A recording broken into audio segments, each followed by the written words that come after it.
കാര്യം കേസായിട്ടൊന്നും മുന്നോട്ട് പോകാനായിട്ട് അവരാരും ഞാൻ ഒരിക്കലും അത് ചെയ്യുമെന്നും അവർ പ്രതീക്ഷിച്ചില്ല. കാര്യം എത്രയോ സ്ത്രീകളെ ഉപദ്രവിക്കുന്നു. എന്നേക്കാൾ കൂടുതൽ ഉപദ്രവിച്ചേക്കുന്ന സ്ത്രീകളുണ്ട്.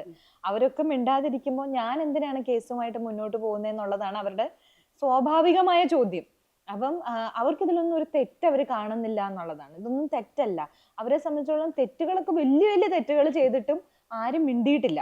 ഇപ്പൊ പോലും കേസുകൾ വന്നേക്കുന്നതൊന്നും ശരിക്കും അനുഭവിച്ചിരിക്കുന്ന സ്ത്രീകളൊക്കെ മിണ്ടാതെ പതുങ്ങിയിരിക്കുകയാണ് പേടിച്ചിട്ട്. അപ്പം ഇപ്പൊ പുറത്തു വന്ന് പറഞ്ഞേക്കുന്ന സ്ത്രീകളെല്ലാം പെട്ടുമിരിക്കുകയാണ്. മനസ്സിലായോ? അവരൊക്കെ ആത്മഹത്യയുടെ വക്കിലാണ്.